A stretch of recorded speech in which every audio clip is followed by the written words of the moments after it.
He's a speechwriter, the President of the European Commission. His office overlooks the metro station. Jonathan, thank you for joining us. Which is the metro station that you overlook? There are two metro stations. The one under our building is called Schumann, and then the one just a bit further down the road is called Malbeek, and it's at the Malbeek station that the explosion where it took place. And thanks to Twitter, we've seen awful images of people walking down the metro track from Malbeek to the Schumann metro station and coming out there. Jonathan, there have been reports that Schumann itself may also have been attacked, and indeed that several other metro stations have been attacked. Is that your understanding, or could it just be... Those are the reports I've seen. I don't think they've been confirmed. I think the only one confirmed at the moment is Malbeek, and I know services have been treating the injured there already. I'm not sure if the others are confirmed.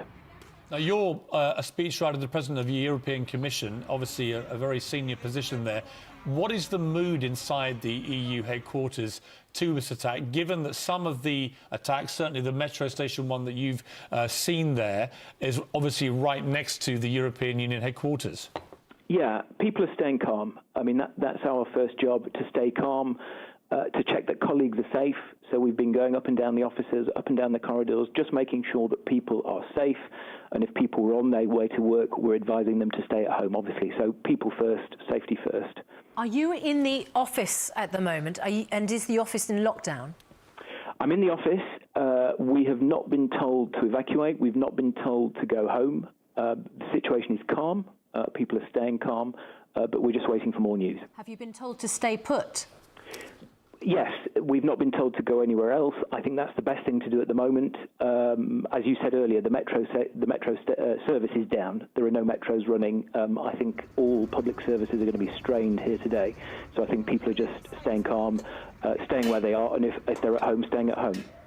So, I mean, there have been multiple reports of a series of metro stations being attacked, but one of the ones that was being cited, Jonathan has now clarified, has not been attacked. So it may be, at this stage, there's only one confirmed attack on one metro station, the Malbeek station. But obviously we're working hard now to try and verify exactly what's going on. Jonathan, tell me, Brussels has been on high alert, obviously, for quite some time, since the Paris attacks, when there was a Belgium link to some of the attackers. Are you surprised that they've been able to carry out this terror attack, given how high the security alert has been in Belgium? I think you always hope that it's not going to happen. And we have got used to seeing very heavily armed soldiers on our streets for the last 3 or 4 months now. But you hope it's not going to happen. At the same time, you know that certain forms of terrorism, people wearing suicide belts, are very, very difficult to stop. So I think we all understand that no matter how much security you put on the streets, it is extremely difficult to stop a certain type of attack. The EU, we're getting news this morning, EU staff are being told to either stay at home or inside buildings. This comes from Kristalina Georgieva, the European Commissioner for Budget and Human Resources, who has tweeted, following the situation in Brussels, EU institutions working together to ensure security of staff and premises. Please stay home or inside buildings. Does that, I mean, you know, you say that it's a calm situation there where you are in the office, but is there a sense that you're at risk? I think anybody working in the European Union institutions knows they're at risk. We've had heavily armed soldiers outside of our buildings now for months. We've got used to that. We know that we are potentially a target. So I guess unconsciously, people were prepared for this. Yeah. So what? I mean, so what are you going to do, Jonathan? What's, you know, the city feels like it's under attack from the, you know, from what we're seeing from the outside. You know, what's the talk there? I think, well, we've just had our mid-morning meeting to discuss the media and press agenda for the day, and the message is very simple. We stay calm, we make sure everybody's safe, and we try to carry on with normal business as much as we can. OK, Jonathan Hill, thanks very much indeed for joining us. Just a further update, actually, because we've got some more information coming in from Eurostar. We were talking about that situation earlier. Eurostar says that no trains are running to or from Brussels stations after the explosions. That's to be expected. And not only has security increased around Gatwick, they've increased security presence and also patrols there, but Heathrow's issued a statement to say, in the light of events in Brussels Airport, we are working with the police at Heathrow, who are carrying out a high visibility presence there. So some further transport updates. OK, well, we have another eyewitness now, Francesco Caleda, who was at the Melbeck metro station. Thank you very much for joining us. Unfortunately, we've now lost Francesco. We'll try and get back to Francesco, who is apparently a witness to what happened. Let's go back to Simon Calder. Simon, we don't really know yet hard facts here. There are reports of at least one metro station now confirmed by our independent eyewitness, Jonathan Hill, who works at the EU, that Malbec station was hit. There were other reports, widespread media reports, that 3 others may have been targeted. That may or may not be the case. But you're seeing a double-pronged attack here on airports and on tube stations. Is that a significant escalation now in what this group is trying to do? Very much so. And if we can just focus on the airport, where, of course, this appalling story began to unfold during the programme, there is a vast amount of energy that is poured into stopping people blowing up aircraft. It doesn't always work, but that is the main focus of the aviation security industry. It's extremely tricky for passengers, but there is nothing so far that is stopping people Simon, walking into I've got to interrupt you. Sorry for being so rude. We have got back Francesco Caleda, who was an eyewitness at the Malbec metro station attack. Thank you so much for joining us, Francesco. What exactly did you see? Going to work, and I just passed in front of the metro station, and I saw people coming out from the metro, covering in blood, and everyone was screaming, and the police was starting to come, and also the armed ambulances as well. So I saw people on the pathway covered in blood. It was very scary, actually, because everyone takes that metro every day to reach the European Commission, the Parliament, and the Council as well. It's really in the middle of the EU institutions. And now we are all in the office. We received an email from our security department saying that we had to stay in the office. We cannot go out, and if we are at home, they suggest us to stay at home and not to go out anyway. And Francesco, what is the mood like of people in Brussels now? Because there have been fears of a terror attack for a number of months. Yes. It's now happened. How would you describe people's mood? Yes, I'm sorry, but there are also some ambulances now. Actually, it's very scaring because we were sure, as expats working for the EU, we were sure not to be a target, because that was what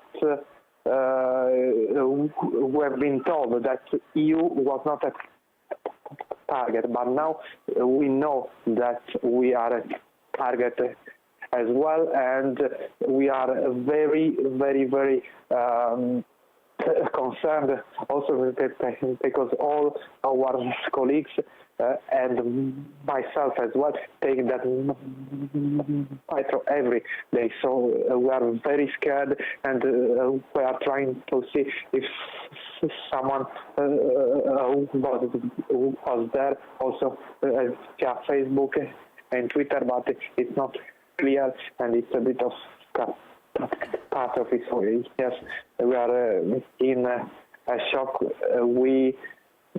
Because now we know that we are a target as well. I can tell it's obviously been a very scary experience for you. We thank you so much for joining us this morning. Please stay safe. And just tell all your friends and everyone you know in Brussels, we are all thinking of you, and we're all praying there's no further attack, and Thank you very much. the casualty toll does not rise even further than it already has. Thank you for joining us. Just an update on the situation with transport here. Heathrow warning of disruption to services to and from the Belgian capital, urging passengers to check the status of their flight. British Airways said one of its flights from Brussels for Heathrow departed safely at 7:40 a.m. but 2 later services were cancelled. 2 flights making the outbound trip from Heathrow also cancelled, and the airline said it will make a decision later on flights due to depart this afternoon. And an update, if I can just give it from Brussels Airport, actually, of what's going on in the ground there, because they'd actually tweeted previously to say that people were still in the airport, and they had said that passengers still located in other areas of the airport had been asked to remain calm and wait for further information. But they have just tweeted in the last couple of minutes that all passengers who were still in the piers, that's the different parts of the airport, have now been evacuated. So that seems to suggest that Brussels Airport has now been completely evacuated from all those passengers. Our security editor, Rohit Katru, is en route to Brussels. Rohit, what do you make of all of this? Well, it's shocking, but in a sense, it's not surprising. Why? Because just a few days ago, Friday afternoon, after the Belgian authorities captured Abdel Salam alive, they made it clear that the security threat was not over. Belgian officials were saying that what they feared was some sort of response by people directed by ISIS or perhaps simply inspired by ISIS. But this level of coordination, several plots on one day within minutes of each other, really obviously suggests a great deal of planning, and questions now for the Belgian authorities, who took 127 days to apprehend Abdel Salam, even though he was staying just a few yards from where the search began on the morning of November the 14th, and now new questions about how this was able to happen, about who the individuals are behind this. And I would suspect that we will pick up that sort of information fairly soon, given that we're now looking at suicide bomber or suicide bombers being responsible for at least one of these blasts. What's the situation with Eurostar, Rohit? Well, I can tell you I'm sitting on a platform at St Pancras Station, the London end of the Eurostar line. We're being told that all train travel into Brussels is now being cancelled. We're trying to work out a way to get there to report on the ground what's happening. But if you can imagine the level of chaos and panic and confusion here, we'll multiply that several-fold to get a sense of what we're hearing from the Brussels underground system, the Brussels rail network as well. It's not really clear whether people are going to be able to travel into Brussels, certainly not by air, and probably not by train for the rest of the day. We were told that this would be the last train into Brussels of the day. It does now appear that even this one isn't going. There's an update here from somebody. Appears the first blast at the American Airlines desk at the airport pushed people towards a second blast near the Starbucks 100 metres away. That is, let me bring back Simon Calder. And we'll get us to see who works in the security industry also security as well. This is classic ISIS operation. We saw it in Paris, where they planned coordinated attacks, forcing crowds of people to effectively run into the path of the second device. It's an appalling atrocity, but one which, unfortunately, and I'm sure will support this, the aviation security industry has been warning about for years. The fact that while we pour so many resources into making sure people can't get airside with anything threatening, there is no defence whatsoever. And yes, you can have armed police standing around, but when you've got today maybe 50, 60,000 people due to travel in and out of Brussels airport carrying all sorts of stuff, there is no way at the moment that you can protect against it. Some clarification on the metro situation. It appears that there's a report now saying that the blast was on a train heading from Malbeek, which is in the heart of the EU quarter, to Ars-Loire station. So that may explain why people thought there were multiple attacks. Yeah. It may have happened between two different stations. Will this kind of attack, and we saw it in Paris, but it is multiple locations, and as we were just hearing, possibly one blast forcing people to be at risk then of another blast.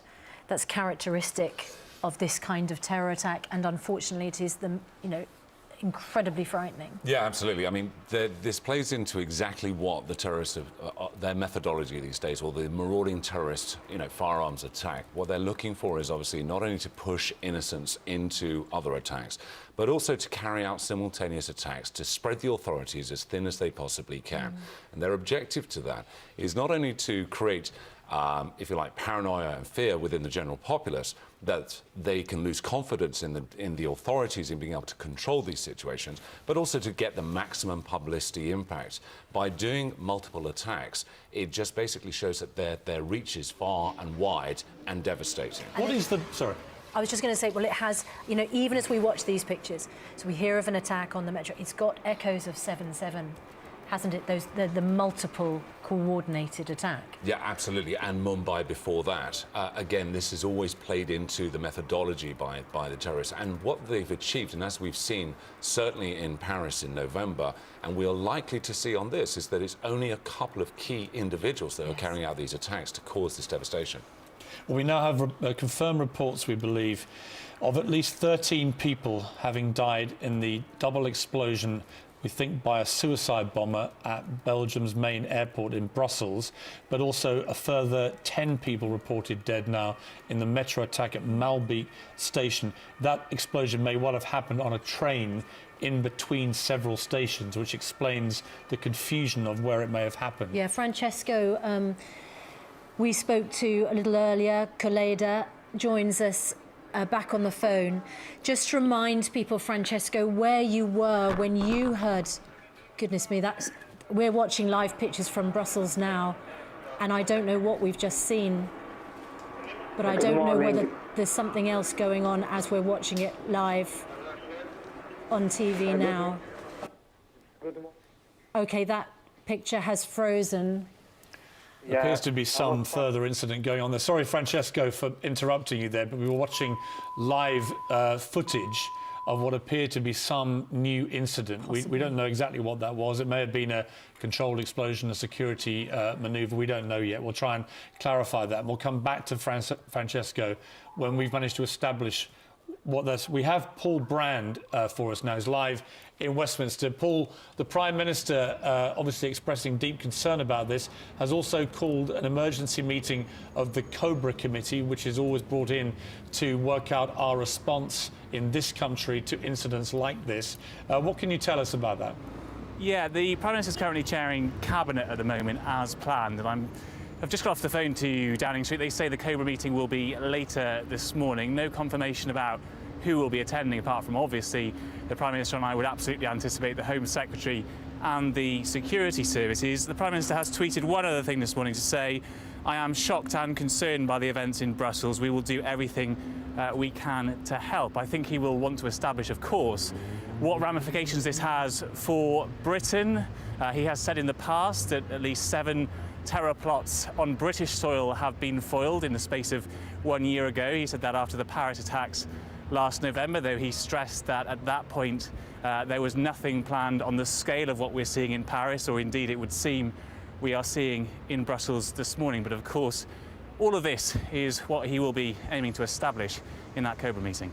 Just an update from the broadcaster VRT that no one was killed in the explosion inside the Brussels metro carriage. Simon, did you have I've just got the latest from the Foreign Office. They have now updated their information saying stay away from crowded places, avoid public transport. They've also crucially... In Brussels, yeah. They've also crucially said the Belgian Crisis Centre has given out a number for concerned families or friends. That number is 00322 753 7300. I'll repeat that number. This is for people with family or friends in the Belgian capital. It's the number of the Belgian Crisis Centre. The Foreign Office is saying you should ring 00322 753 7300. 00. Although if I can just add on that, actually, because I'm just looking at the Crisis Centre Belgian Twitter feed right at the moment, and they are saying that because of problems with the phone network at the moment, it might be difficult for you to get through. So they are advising that people try to text or use social media instead to try to get hold of information if they're worried about family or friends because of the difficulties with the phone network there in the area. We were just hearing, Will, from Paul Brand there at Downing Street, this COBRA meeting, which is the emergency sort of response.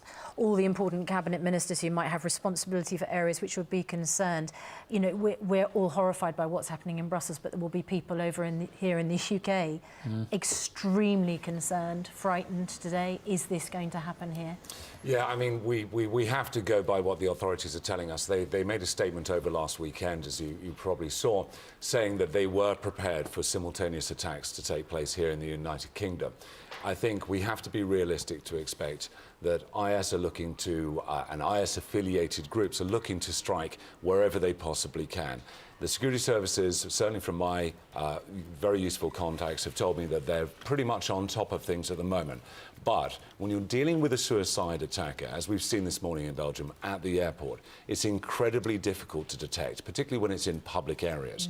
And one of the knock-on effects by proxy of greater and enhanced levels of security checks when you're going through channels to your plane is it does leave a lot of people in the general public areas, the arrivals halls, the departures halls and the check-in areas. So people really do need to time their flights appropriately so they spend as little time as possible in the unsecured areas. What is the political involvement here in terms of ISIS in targeting the heart of the European Union Commission? We know they've chosen to attack now a tube station, a metro station, right next to the EU Commission headquarters. That can't be a coincidence. Are they trying to get involved in the political debate about the European Union? Are they making some point there as well as committing acts of terror? Or is it because of the connection with Salah Abdeslam, Malbeek being an area yeah, that has a connection with him? Yeah, I mean, it's all speculation. Certainly, my speculation on the detonation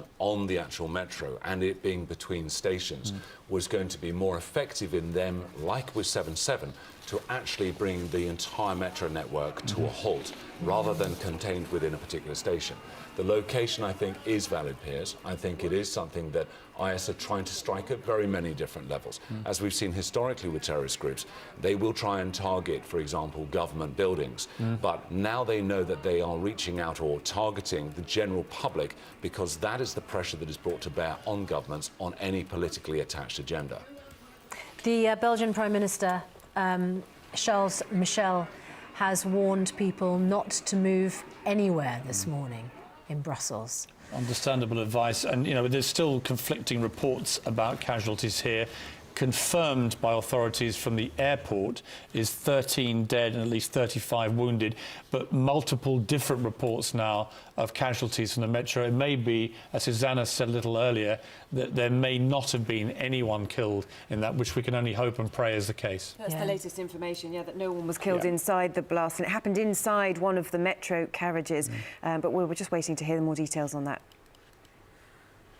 Tim Aker is a UKIP MEP and he's in Brussels this morning. Morning, Tim. Good morning. Well, I wonder if you can tell us whereabouts you are, what advice you've been given. Well, I'm in my office in the European Parliament and we've been told to just stay in the building. The whole city's on lockdown. I was planning to get a train back this morning and they weren't letting anyone out for a good reason. And it just seems like it feels like a siege. Does it? Do you feel frightened? Oh, I've never been through anything like this in my life, and I hope I never have to again. It's chilling. The Prime Minister telling people, everyone, to stay where they are, not to go anywhere. I mean, that's quite a message from the country's leader. Yeah. I mean, they've been on a high security alert for some time, and I've seen on Twitter that they've gone on to the highest security setting possible. I just hope they catch the people and business is allowed to go on as normal very soon. You know, we can't let the terrorists win. Sorry, I was going to say, I assume that you've used Brussels Airport. I've never been through it. I've never used. I get the Eurostar. Okay. So I've never used Brussels Airport. We're getting a few tweets from viewers who have been to places like Nairobi and Turkey and others where there is security before you get through the security cordon. And that seems to be an issue at Brussels, that there was no security outside of the security, if you get my meaning. Yeah. How long have you been in the city? I came yesterday. So you've only been there a while. And are you planning to leave? What is your plan now? Well, I'm not leaving today. I think it would be near on impossible to get out today, and we'll be driving back through and get the ferry home. I don't think I've no idea how long it's going to take to return to normal. No, because but I personally just want to get out as quickly as possible. Well, that's completely understandable. But the irony is, of course, you can't go anywhere. Yeah. So I just have to carry on working and carry on business as usual as I can here in the Parliament. What is your view of the people who have perpetrated such a sickening attack? Monsters, and they'll never win. And they'll find that all they've done is make people stronger, more determined to never let them win. Does it feel, you mentioned, Tim, that the city feels under siege. We know that one of the trains targeted, or perhaps the only train, not quite sure at the moment, but was at Malby metro station, not far from European Commission offices. Does it feel like... It's right by it. Yeah, does it feel, therefore, that the European Commission was being targeted? Well, given the other options that could have, where else it could have gone off, I'd say, well, from a completely uneducated standpoint, yes. And that's, I think I've seen tweets, and we've had advice come through the European Parliament network for everyone to either stay in the official buildings or to stay at home. As far as I understand, most meetings have been cancelled. And the advice you're getting at the moment is to stay put and not go anywhere. But when you arrived yesterday, did you notice the heightened security? You see, it's been regular for months now to see pairs of soldiers with machine guns walking the streets. Nothing, we didn't see like whole rows of soldiers, and the security going into the Parliament didn't feel any different. Because they've changed the whole way of the security inside the Parliament now. Whereas you could just go through, you've now got revolving doors with glass, and they've increased the security at the front of the Parliament. We have an update here just on casualty numbers. Belgian police apparently now saying that 23 people have died in the attacks. We don't know if that was all at the airport, and sadly our experience of these kind of stories is that figure may well rise. Dozens more wounded. Apparently there have been sights of just numerous stretchers coming out of the airport in particular, and away from the metro station. So let's just bring you right up to date. You can see the map there. 2 blasts tore through the departures area as the Zaventem airport just after 8 o'clock local time this morning. That's 7 o'clock our time. An hour later, an explosion hit Malby metro station close to the EU buildings, as we've just been hearing. There are unconfirmed reports of 3 other metro explosions in the city.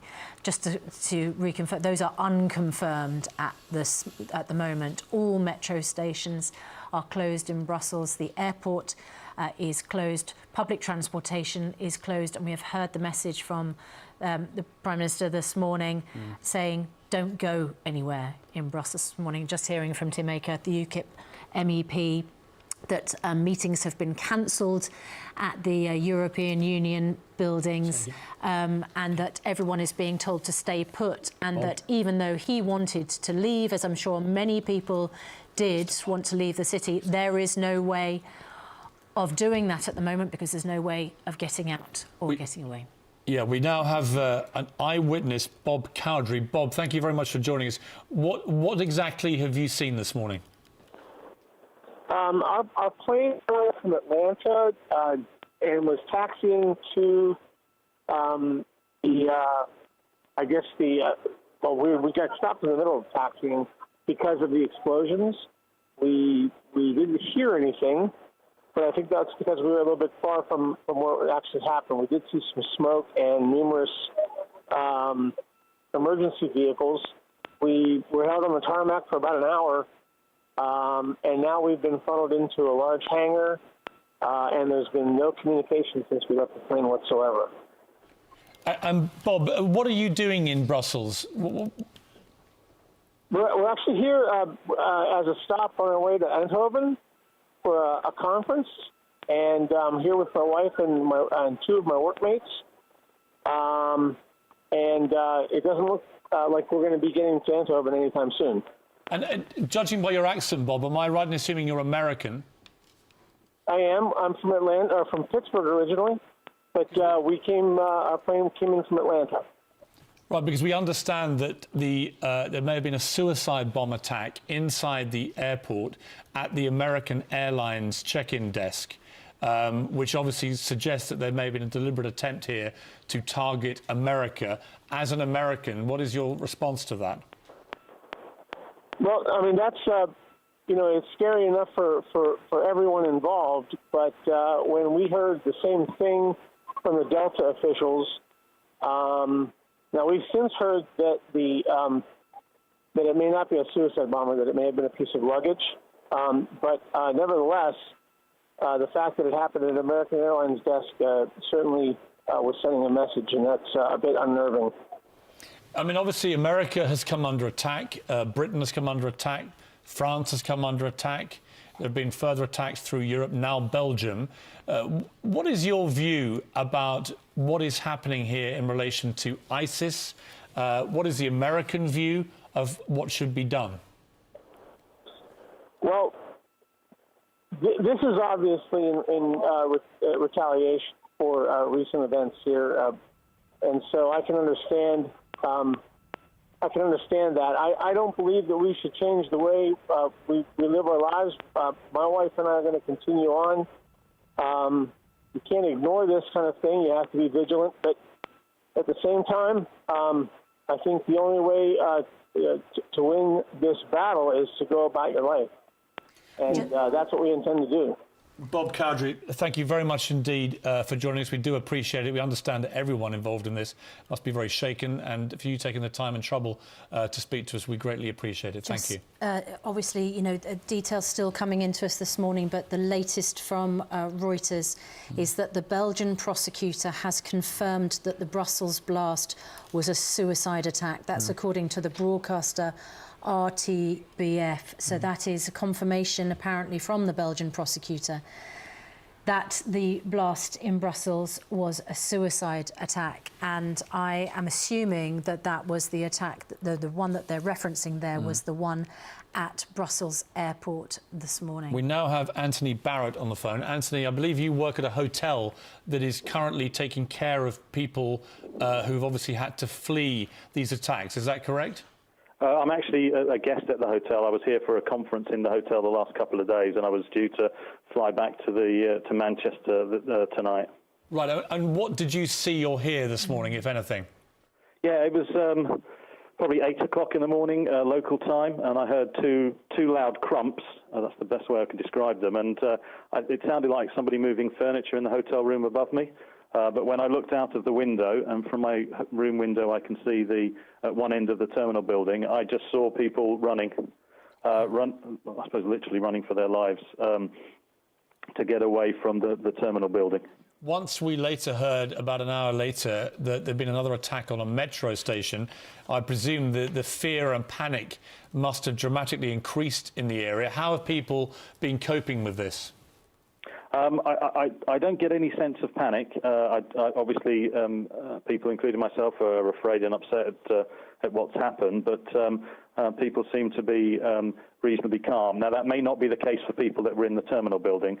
Fortunately, I was in at the hotel. Have you seen, and at the hotel, what's happening? At the hotel, you can't go down to the lobby, but I've been down to the next floor. They're using the hotel, or at least part of it, as an evacuation centre. They're also treating some casualties in the hotel, and we've also been told, and I have seen the bomb dog in the hotel, and been told that they are sweeping the hotel. Wow. I mean, we spoke to a UKIP MEP who's there at the Commission building right next to Malbeek Station, which we understand was attacked this morning, who described the situation as feeling under siege. Do you get a sense of that where you are? I mean, certainly where I am is in complete lockdown. We can't leave the hotel. That's only to be expected. And looking out from my hotel, I can see part of a runway, and there is a plane, a Brussels airline plane, that clearly at some point just stopped there this morning, and presumably passengers got off, and it's just been left there in the middle of the runway. And you presumably, you're not able to move freely around the hotel, or indeed would be able to leave the city? No, I can move around the hotel. But we can't leave the hotel, and I understand that there's no movement in or out of the airport area. Well, thank you very much indeed for joining us. We do appreciate it. There's some horrific eyewitness testimony coming in here. I'm reading on the Daily Mail website. Samir Derouche, who works at a restaurant at the airport. 2 explosions were almost simultaneous. They were both at check-in desk. One was close to the Starbucks. It was awful. There was just blood. It was like the apocalypse. Appalling scenes there. Prosecutors now confirming it was a suicide bomber attack inside the airport in Brussels. We can go now to Carl Dinnan, ITV News political correspondent, who's at Downing Street for us. Carl, we know the Prime Minister has expressed great concern about what's happened and convened an emergency meeting of the Cobra Committee. What else can you tell me? That's right. Well, as it happens, Cabinet was already meeting here this morning, and they're in there now. The Prime Minister has said he's shocked and concerned about what has happened, and he has said we will do everything we can do to help. Jeremy Corbyn has also expressed his shock, as have other political leaders. And then, as you say, the Prime Minister has called an emergency meeting of the Cobra Committee, which will take place once Cabinet has broken up. That's usually held in the Cabinet office just on the other side of Downing Street here. Of course, they'll be looking at anything they can do to help any British nationals who may have been caught up in this.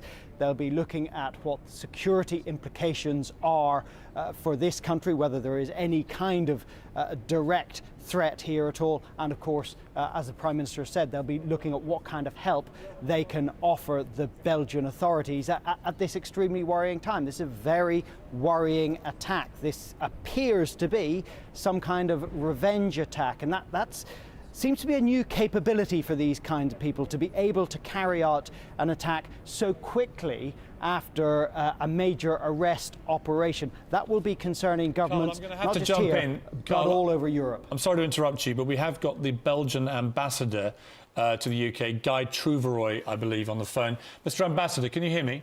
Yes, I can hear you very well. First of all, we obviously extend our deepest condolences to you and your country on this horrific series of terror attacks in Brussels today. What can you tell us about what has happened?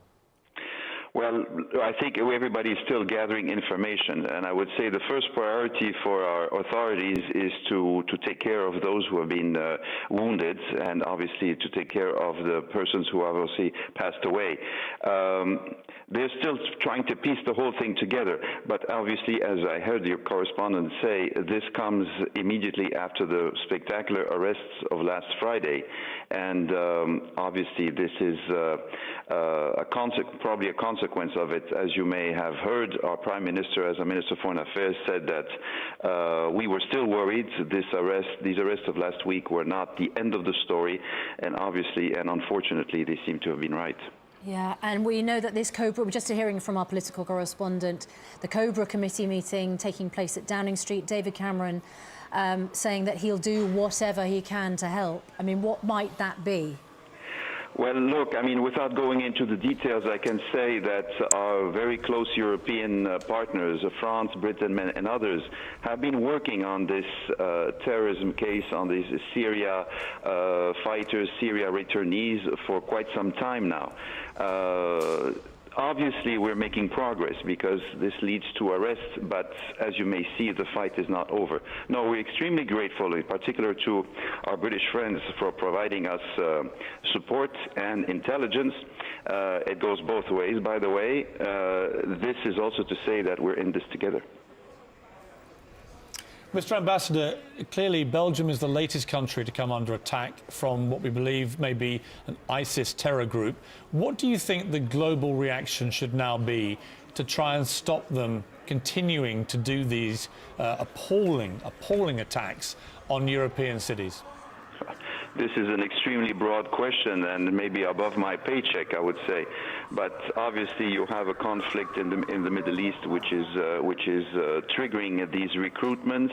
As long as that problem is not solved, I'm afraid that we're going to be having these, I would say, consequences on our soil. Obviously, information, prevention, repression to a certain extent will also play a role. But for the time being, we're in a conflict, in a war that is going to last probably, and unfortunately, some more time. Mr. Ambassador Kai Truvoy, Ambassador to the UK, we greatly appreciate you joining us. And please, once again, we extend our condolences to you and to the people of Belgium on this very, very tragic day. It's 10 o'clock. Good morning, Britain. The breaking news this morning is that at least 23 people are thought to have been killed, scores more injured in combined attacks across Brussels this morning. Two blasts tore through the departures area of Zaventem Airport just after 8 a.m. local time. That's 7 o'clock GMT. An hour later, another explosion hit Malbeek metro station, which is very close to the EU buildings. There are unconfirmed reports of other metro explosions in the city. All metro stations in Brussels and the airport have now been closed until further notice. Yeah, the Prime Minister of Brussels has said don't go anywhere. And indeed, Simon Calder joins us this morning and has been with us this morning. There will be a lot of people who want to get out of Brussels. There'll be a lot of people thinking that they were going to travel there or elsewhere in Belgium. And we understand that there might be other places in Europe affected as a consequence of these attacks. What's the situation this morning? Well, let's start, as you rightly say, with those people who are desperate to leave Belgium, whether they are on holiday there or maybe they're working there and they don't feel safe in a city that seems to be under attack. Now, unfortunately, Eurostar has now cancelled all its trains to and from Brussels. You can understand them cancelling the trains to Brussels, but unfortunately it means that thousands of people who were expecting normally to be travelling out of Brussels won't be today, and of course there's no room for people who were hoping to go. Brussels airport is closed all day. That's according to the main airline there, Brussels Airline. Charleroi, the nearby airport, is likely also to be very heavily affected. If I were there and I needed to get out, I would be right now renting a car and driving to somewhere like the French border, maybe to somewhere like Lille or Dunkirk, and then travelling onwards from there. It's extremely worrying. People who are booked to travel there, now, of course, at the moment, the travel companies are more focused on the immediate consequences. However, past experience suggests that airlines such as British Airways will say if you're booked to travel, then you can postpone your journey. Simon, just for now, we're going to go now to Zoya Sheftalovic, who's a journalist who witnessed the aftermath of the explosion at the Malbeek metro. Thank you very much indeed for joining us. You're on Skype. What did you see or hear this morning? It was after the Malbeek metro was bombed. That happened at around about, I believe, 10 or 9:15. I was there at around about 25 or 30 minutes past 9. There were people lying outside of the metro station on the ground. They were covered in white sheets. As far as I could see, people were injured, but I couldn't see anyone dead. There was smoke pouring out of the metro station itself. The smell in the air was of a bomb or a metal and a burning smell, really. There were people milling around and watching what was happening. It was people were in a state of shock. I don't think people quite understood what was happening. Zoya, do you get the impression that the bomb explosion happened at the station or on a train? It seems like it happened down either on the platform or on a train. I can't confirm. I know there have been different reports on where exactly it happened. As far as I could tell, it was not up the top where the station entrance is and was down below. We're getting reports this morning. There were unconfirmed reports earlier that other metro stations may have been targeted as well. Are you able to update us on that? We had people, so there were reports that Gas Centrale had been hit, which is the central Brussels railway station. We sent reporters there. There was no evidence of any attack at Gas Centrale, no evidence of any attack at Art Loire. We did hear reports of smoke and people potentially injured outside of Schumann, but it seems that that was also not the case. It seems like perhaps what happened there was smoke coming through from Malbec, which is the next station up the line. So at the moment, as far as you know, the attacks this morning were 2 explosions at Brussels airport and a separate attack, possibly on a platform or a train, at Malbec metro station. This is what we know at this point, and certainly this is a developing story, so there may be confirmation at some point, or perhaps even within the last few minutes, from the Belgian authorities, but at this point I don't have any confirmation.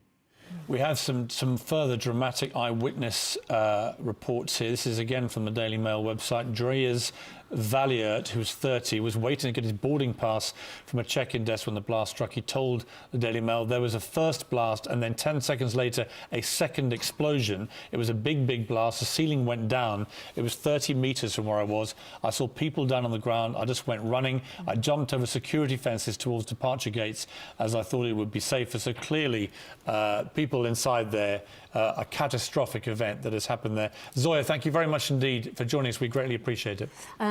Obviously, the Prime Minister has convened this emergency meeting, Cobra, at Downing Street. The French President, François Hollande, has called an emergency meeting of senior government ministers today as well.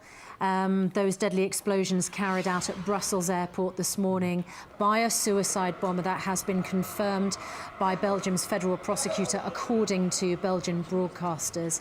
And we know that there was a further blast which struck a metro station in the capital shortly afterwards. Just spoke to a reporter in Brussels who seems to rule out the fact that there might have been explosions at other metro stations. So these are 2 explosions this morning caused by a suicide bomber, possibly one other at the airport, one at the metro station, and those explosions occurring 4 days after the arrest in the city of the suspected participant in the attacks in Paris last November, which of course killed 130 people. The suspect is Salah Abdeslam. 4-month manhunt for him, and he was arrested on Friday. So the concern is that this is some sort of reprisal attack for that arrest. OK, well, we're joined now by MEP Charles Tannock, who's currently on lockdown inside the European Parliament. Thank you very much indeed for joining us. Charles, did you see or hear the explosions this morning?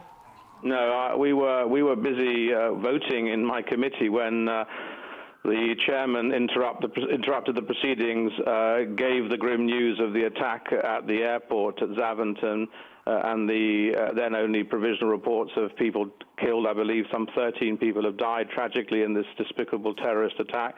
And then we had a minute's silence, and we decided to carry on with our work. And then there was another announcement of the further attack at Malbec tube station, which is just up the road from where we are. No, we didn't see or hear anything inside the building, but there was an immediate upgrade in the security here. We're on maximum alert in the Parliament. The President's issued an orange notice, so all the entrances have been closed down with steel shutters, bar the main entrance, which has now got armed soldiers posted there as a security detail. Everybody's being checked coming in and out. All vehicles are being checked now. Everybody except for the members themselves are being subjected to additional security checks.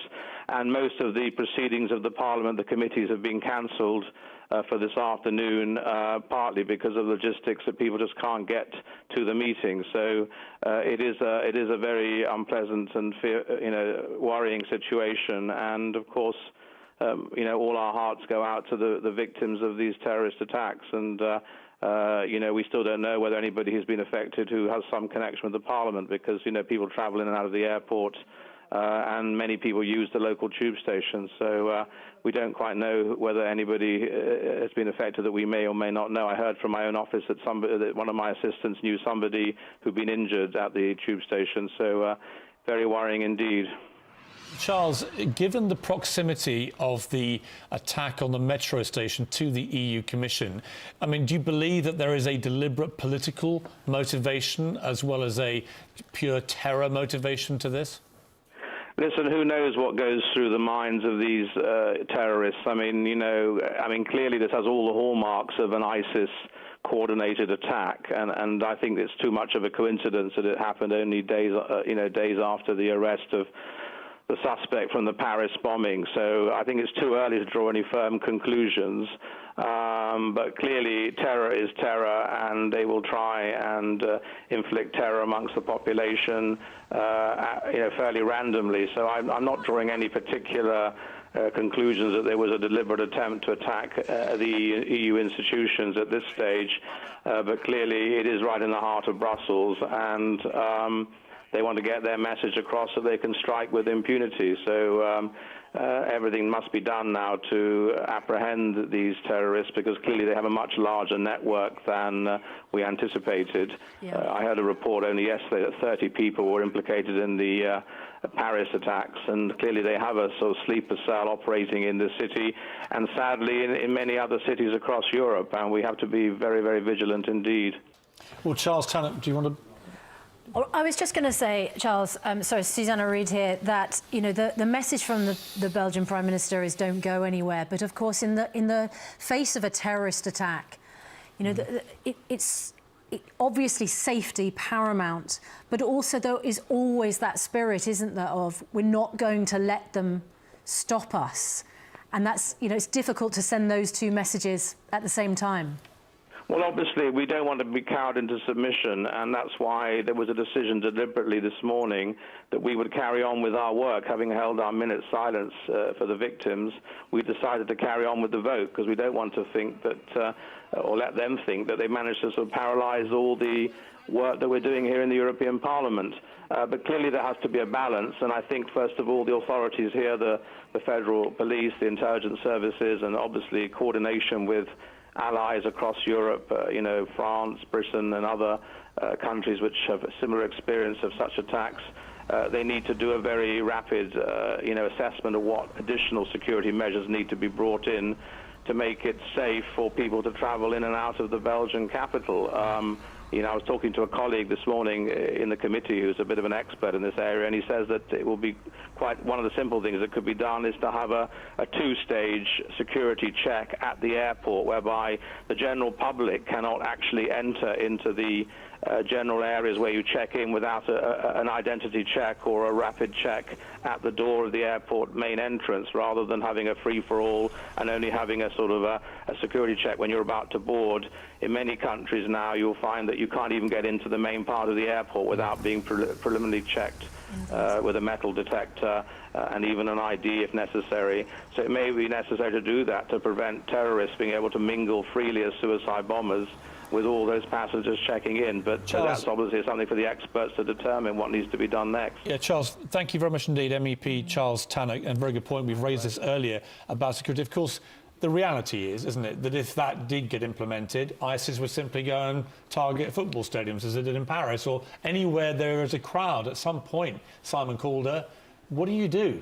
Well, that is the conundrum. There is no solution because, of course, we're lucky enough to live in a liberal, tolerant, open society where people can travel where they please. We've got a particularly strong focus that there has been for many years on aviation security to avoid hijackings and bombings of aircraft, but that is entirely concentrated on what happens after people go through the security check. I've got a tweet here from Boris Johnson, obviously Mayor of London, shocked and saddened by events in Brussels. The thoughts of Londoners are with the victims this morning, and there will be, Simon Calder, a lot of concern in London because Paris has been hit, Brussels has been hit, and there has got to be a high likelihood that London or a major British city will be targeted. Can we learn anything from these attacks to help prevent the same thing happening? It's incredibly difficult, Piers, because there is this awful random element. Nobody, for example, was expecting anything to happen in Madrid, but unfortunately it did.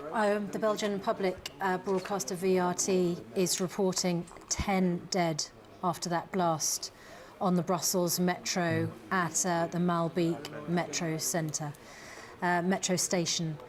Let's talk to Carl Dinnan, who is in Downing Street for us this morning. Carl, I mean, you know, the Prime Minister obviously going to be extremely concerned that this doesn't happen in the UK? Yeah, of course. There's a cabinet meeting going on now. I understand the Home Secretary has updated them with as much as is known at this stage about what's happening in Brussels, but obviously it's still very early days, even for the authorities here. The Prime Minister has expressed his shock and concern over what has happened, and he has said, we will do whatever we can to help. Other political leaders, Jeremy Corbyn amongst them, have also expressed their shock at what has happened. In terms of what will happen here in response, there is due to be a political cabinet meeting after the main cabinet, a Conservative Party political cabinet. I think that will be quite short this morning because the Prime Minister has called an emergency meeting of the Cobra Committee, which will probably take place in the Cabinet Office just on the far side of Downing Street, where Cabinet is meeting now, to discuss what has happened in Brussels. They will hope to have some more information by the time the Cobra Committee meets. They will be looking at whether or not any British nationals have been caught up in this. We don't know that yet. They'll be looking at whether there's any direct threat to Britain, of course, and they'll be looking at what assistance they can give the Belgians. The Prime Minister having said, we will do whatever we can to help. I understand Boris Johnson, who doesn't sit in the main cabinet, will be here for the political cabinet, but I understand he will also be involved in that Cobra meeting in his capacity as Mayor of London to look at what, if any, threat there might be to the capital here. You know, there is horror of what's happening in Brussels, but there's going to be fear, Carl, that something similar could happen at a UK airport. You know, we have Heathrow, one of the busiest airports in the world. The London Underground has already seen an attack, 7/7. It's no wonder then that Boris Johnson, Mayor of London, is also, you know, intensely involved in those discussions. And, you know, securities and increasing security, presumably, at airports and transport hubs across the UK is going to be one of the first things on the list, isn't it, at that meeting? Yeah, I'm sure they'll think about that. Nothing's been announced yet. And you're right to say there have been attacks in this country, although not a significant one for some time.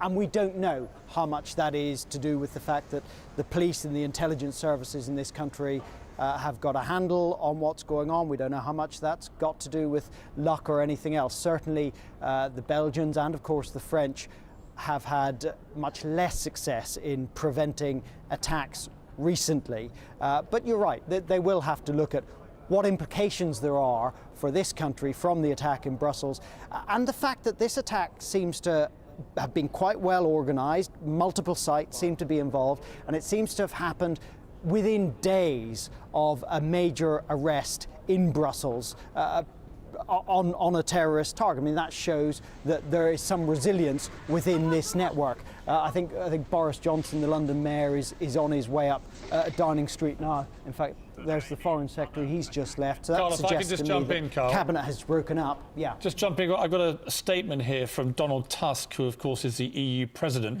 I'm appalled by the bombings this morning at Zaventem Airport and the European district in Brussels, which have cost innocent lives and injured many others.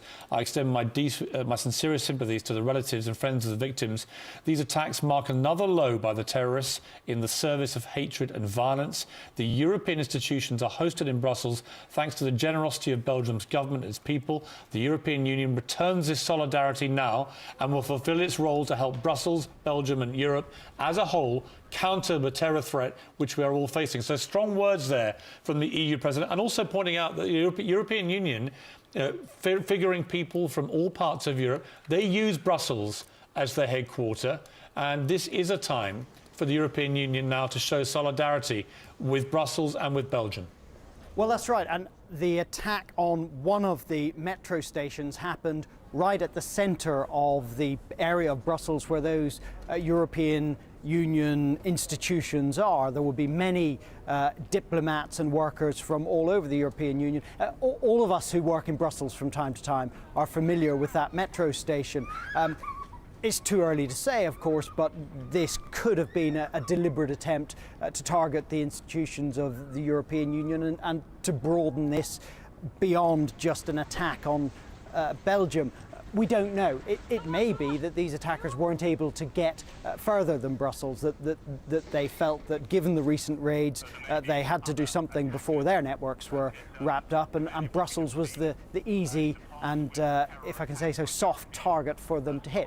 We don't know these things yet, but certainly Brussels a major symbolic target, not just for Belgium, but for all of Europe. Carl, in the wake of the Paris attacks, of course, we heard the message from the Prime Minister about potential attacks on the UK, which had been foiled because of intelligence. Therefore, you know, he'll be wanting to reassure people who may be scared. That we're just hearing from the French Interior Minister that France has decided to deploy 1,600 additional police officers at borders and on transport this morning. So obviously, you know, other European cities on alert, frightened potentially about consequences, and putting into place measures which will reassure their populations that they're doing everything they can. And lots of people on social media waking up to this and expressing utter outrage, obviously. Just reading our colleague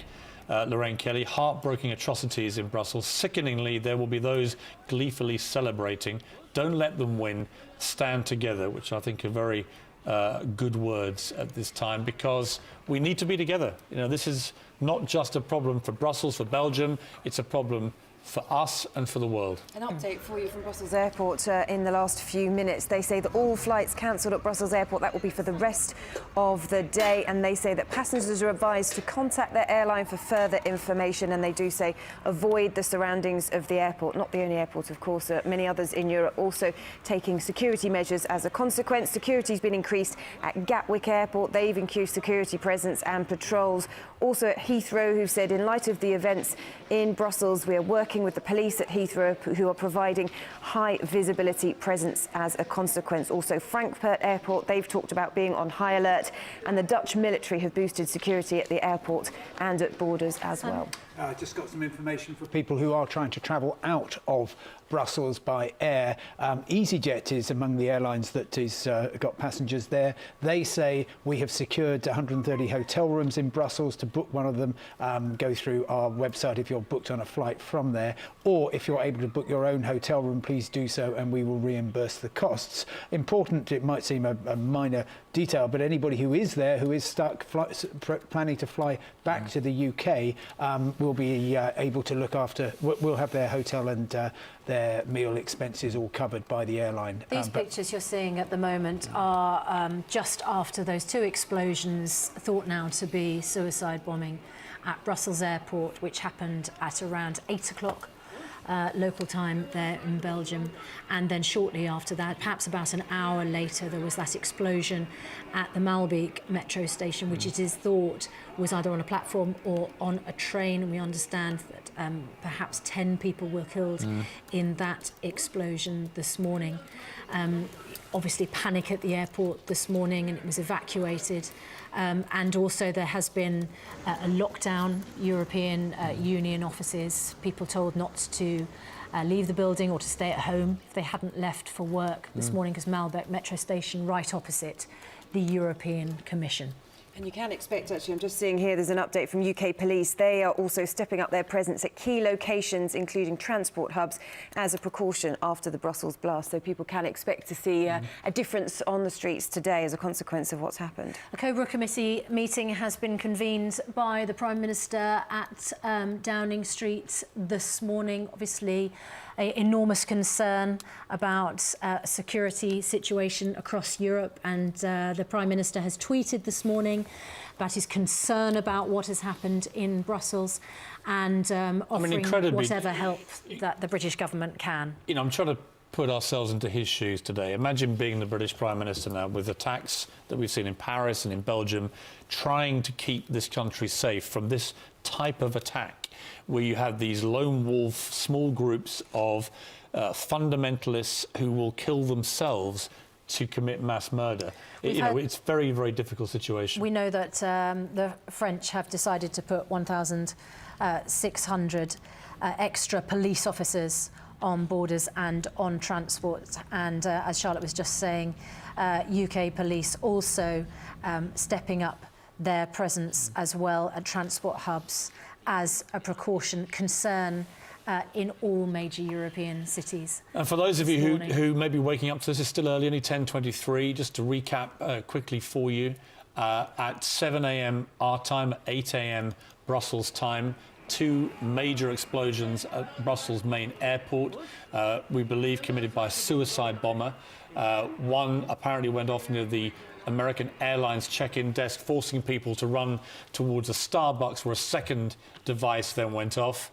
And about an hour after that, there was an attack on the Malbeek metro station, where at least 10 more people have been killed. So the death toll from both attacks now heading into 30, 40 people, with dozens more wounded. A very, very serious incident this morning in Brussels. And very sensitive and upsetting eyewitness reports this morning. Geordie van Overmeer was waiting in the baggage area at the airport this morning, having just landed when the explosion took place. He said he'd got his luggage and all of a sudden heard a loud explosion, a boom, thought it was the sound of a suitcase falling down, then saw police officers running around saying there's an explosion outside the baggage claim area in the arrival hall. He said he could smell smoke, see glass and see blood. Came outside of the airport onto the parking lot, saw people with head wounds, people crying, blood on the road, glass everywhere. We heard an eyewitness a little bit earlier on describing it like a war scene. And we spoke to a security expert, Margaret Gilmore, who said that's exactly, if this is an ISIS attack, if this is a terrorist attack, which it obviously looks like, that's exactly how they want it to be described. Facebook have just announced that they're doing their Facebook safety check again. You may remember after the Paris attacks, it's something that Facebook put out now so that you can check on your friends in that area, mark them safe if you know that they're okay. So if you're on Facebook, you're concerned about friends, you haven't heard from them, look into Facebook safety check, because it was very effective in the aftermath of the Paris attacks in helping people work out if their loved ones were safe. So that is now activated on Facebook. And Belgium sending more than 200 extra troops to Brussels following those blasts. Security expert John Gearson joins us now from Westminster. Good morning. Good morning, John. You know, in the wake of the arrest of a terror suspect, we know that Brussels was on high alert, and yet somehow terrorists have still managed to attack the city. You can never be 100% safe, but what will be the consequences of this for other European cities? Well, I think this reinforces the lessons that were learned from the Paris attacks. Of course, when the suspect was arrested 4 days ago, the French reported that there was a wider network than they'd previously thought still at large. So this may not be a surprise, but of course it is a great shock. I think we will have some short-term significant changes to security at public buildings and airports, but in many respects, European countries are already doing many of the right things. The biggest challenge is preventing the radicalization of the next generation of terrorists, rather than dealing with the consequences of these groups of individuals who already are set on carrying out these attacks. Schools in Brussels, we understand, have now closed. And I mean, I don't know, everyone's trying to stay safe, but children who are at school are being kept inside. You know, there's one of the purposes of these attacks is not just to kill people, which is horrific in itself. It's to spread the terror, isn't it, John? Yes, I think the objective of most Western counter-terrorism strategies is the maintenance of normal life as far as possible. And clearly, in the aftermath of these attacks today, that is very difficult to do. But I think it is important to keep perspective and proportion. At the moment, it's understandable that the officials in Brussels believe that until they know the scale of the attack and whether any further attacks are coming, they may carry out quite extreme security measures. But the objective does have to be to minimize not just the effects, but also the psychological impact of terrorism.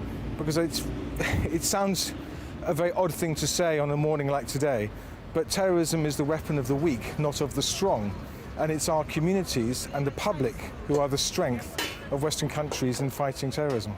The country's most senior counter-terrorism officer, Mark Rowley, has just said that police forces across the UK have increased their presence at key locations as a precaution in the wake of these attacks. Increasing their presence, John, What will that mean? What effect might it have? Well, there are calibrated levels of security. You may see a few more police officers around. There may be a greater presence of armed police officers patrolling routinely. Some of your viewers will remember that after 9/11, London saw random roadblocks being set up by armed police officers, which was done on not a regular pattern, but trying to increase the unpredictability and the ability of terrorists to move around the capital. I doubt if we'll see that in the short term here, but there are various things that can be done. At public buildings, there may be increased levels of security and control checks. More people may be asked to show their passes more often.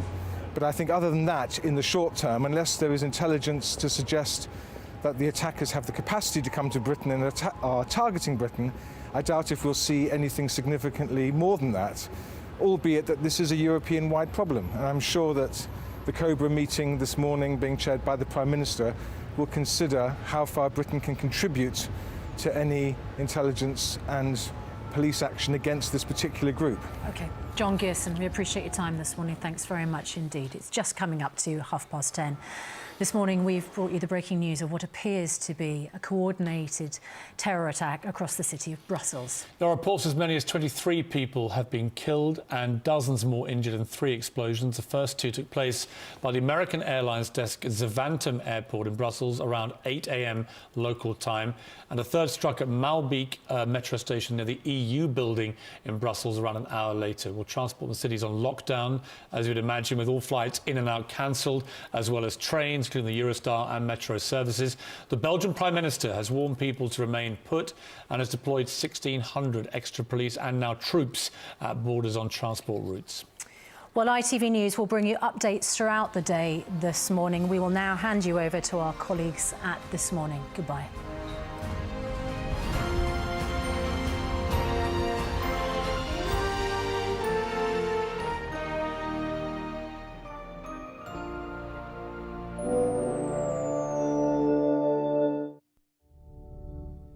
So due to the extended